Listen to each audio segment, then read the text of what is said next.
Ayan guys, namunga ng aking mampalaya. Ayan. Ayan, nag-iisang bunga pa lang siya guys. Oh. Ayan.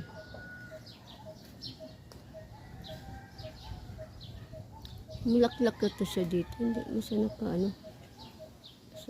isang bunga.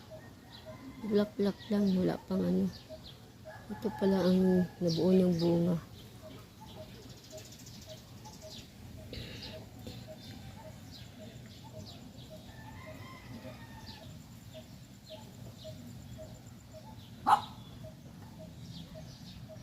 Mais. May kutsilyo dyan.